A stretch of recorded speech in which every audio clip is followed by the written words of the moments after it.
We've done over 550 trips plus on the Turo platform in the last 10 months as a power host and over 20 plus vehicles out here in Las Vegas. So I'm going to show you guys and kind of share a little bit about our process and how to really automate this business if you're thinking about getting into the car rental space. Now, I'm going to be very honest with you. It's really tough to automate it, but there's a lot of different systems we've started to build for us, our team. If it's just you, there is going to be a lot of work. And I'm going to break it down to 4 different main departments that you need to think about and look at as you guys are looking to automate and scale your car rental biz. And the reason why I'm sharing this is because I had a friend that started his listing his Tesla out there in California. He was super excited, a month before he started, asked me a lot of questions. And then I'm talking to him 3, 4 months later, and he's like, RC, I don't think this is for me. This is another reason why I want to let you guys know this business is not for everyone. And I've shared this so many times. It does take, just like any other business, there are manual labor and there's a lot of time around it. But once you've got the flow going and you've built a solid team, a trained team, it gets a lot easier. And all you do is just add another vehicle and your team just gets busier and you're booking cars left and right. So let me just share with you guys up front how simple this business model is, these 4 things, and how we can kind of automate it at scale. First is the check-in, check-out process, okay? So for check-ins, you have to disinfect the vehicle, you have to take pictures, okay? Make sure that when the customer gets it booked, you're there getting it ready, and whether you're doing a handoff. So with check-ins, time-wise, if you're doing a handoff, for example, and you drop it off at like the airport or somewhere outside of your home location, that's going to take time. Think about an extra 30 to an hour of your day of taking it there, dropping it off. Yeah, maybe you want to drop it off ahead of time and do like a non-touch check-in, right? Like contactless is what they call it. Then that's fine. Either way, there's going to be somebody that's going to have to take it there or be there for the exchange in order for you to be able to check it in. Same with the checkout. When the checkout happens, there needs to be an exchange. So check-in, checkout, you're taking photos, you're inspecting the vehicle, cleaning it up, vacuuming it, getting it ready, whether it's at check-in, checkout. These are still things you have to do. At checkout, you have to inspect the vehicle. You need somebody to inspect the vehicle to get it ready for the next. So physically, there's going to be, again, manual labor. So let's say you're picking it up again.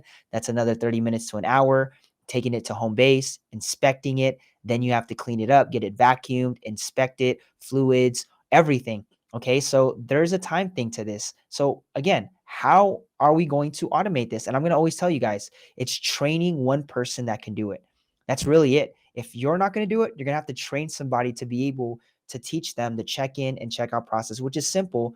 Again, there's always manual labor from cleaning it, shining it, looking at everything and making sure it's good, it's ready, it's prepped for the next trip. Number 2 is automating the customer service. So Turo just did an automation message where it triggers whenever somebody books, it'll trigger an automation message. And I actually did a video kind of sharing you guys our templates and everything, which has been great. That's helped us a lot. So we don't always have to refresh and message them right away and see if we ever missed any. Over 95% of the time they've messaged and it's been working. There's only been a couple, and I'm sure they're fixing out those kinks. Okay. So the whole service, there's going to be times where, again, they're going to need you. They're going to have questions. Maybe somebody doesn't know how to change a battery or the battery's low or they have questions about Bluetooth. We get this a lot. So there's going to be questions and you're going to have somebody there for customer service to be able to answer them and a designated phone number, just in case there's emergencies. Trust me, emergencies do happen. So being able to help them. My friend that runs the Tesla, he's out here telling people how to use a Tesla. And a lot of people don't know how to use a Tesla. So there's a lot of teaching involved. There was a lot of time. So this is where you're going to have somebody that has a dedicated line to be able to answer all customers. And at first, it's going to have to be you. Okay. So again, this isn't like an automated business, but eventually you get to the point where you're going to have to, and you're going to know how to answer their questions. You're going to be able to give them sort of like, you could say documents or links to be like, hey, if you have any questions, anything else, emergencies, give us a call. But customer service is very important as you hand it off. There's always going to be questions, little things. It happens all the time. There's always a lot of new people on the platform. So I just wanted to let you guys know that be prepared, okay, to have and be available for the customers. Customer service is always important. Number 3 is automating the incidentals and claims. Okay, so if there is an incidental, like a charge, they didn't bring it back with a full tank, or there might be things where, hey, it's a cleaning fee, or maybe they smoked in it. We get that a lot out here in Vegas. You're gonna have to file an incidental. charge. Okay. So that's another thing we have to do. And again, my answer is always going to be you got to have to train somebody because this is something that cannot be automated by a robot. A robot may not be able to smell, okay, if there's someone smoking in the vehicle. So these are things that you need somebody that is a human being to be able to automate the incidental. Claims is another thing. Okay. You're going to have to go back and forth with a claims adjuster. If they don't want to handle it, we've had a lot of different guests that don't want to handle it and they kind of ignored us. So Turo has to intercede and allow the insurance to just battle it out and get the money from the guest.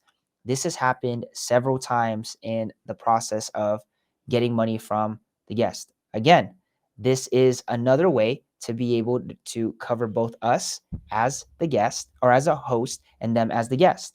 But I always like Turo's whole I like their claims process because it makes it simple for us. If we have all the pictures before and after, it's very transparent. Like it's like, yeah, that's super obvious that they hit it. Then you're going to get everything. But again, there takes time. There's follow-ups. They're going to need extra information. They're going to need pictures or extra things to make sure. So there's going to be somebody that's going to be in charge of that department when it comes to incidentals and claims and automating that process. Number 4 is the last thing. It's maintenance. You're going to have to maintain your vehicle, take it to the local shop, get it oil changed, right? Tires rotated, all these different things. Make sure the fluids are all topped off. So there's going to be maintenance for the vehicles and somebody's going to need to know how to do it, right?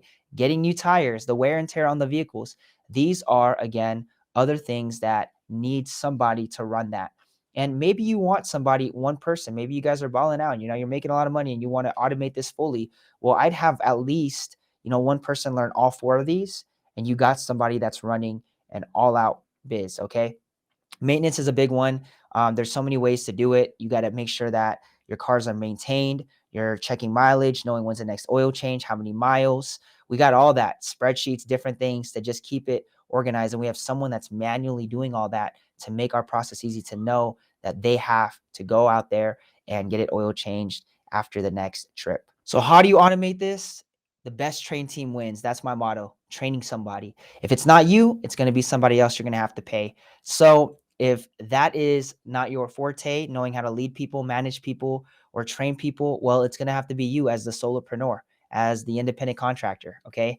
That's how you're going to be able to automate your business. That's how we've been able to scale our business, training people that already can do it, that have, the knowledge, the wisdom, and to be able to just, have, you could say just common sense when it comes to a lot of decision making. Obviously, there's a lot of things that happen where they have to go through me, my partner. They ask questions, what's the best solution? So there's going to be those times, but a majority of the process, and as we're getting, we get an average of like 4 to 5 average a day check-ins, checkouts. On the low end, maybe 2 or 3. On the high end, up to 10 each day. So we've seen on the low end to the high end of just whether it's slow seasons, busy seasons, of the power of Turo and this platform. So if you guys have questions, let me know. But my answer is train somebody for either all these departments, 1 or 2 of these departments, take off some weight and you take some, and then slowly start as you're starting to make more profit and money, whether you want to scale your fleet. Again, this is up to you. Most people are just doing this as a side hustle, 1, 2, 3 vehicles, seeing if it's working out. It does take a lot of time. Automating it is going to be another level of running this business. So that's really entrepreneur business level, but it'll teach you all that. Okay. If you guys enjoyed, go ahead, tap in. Also, I just did a video on the day in the life of a Turo Power host. Check that out. A lot of people like that stuff where, I'm kind of going behind the scenes. So if you guys enjoy more of that stuff, tap in, let me know in those videos, and I'll make some hopefully every month. All right. Y'all be blessed. Have a great rest of your week. Bye-bye.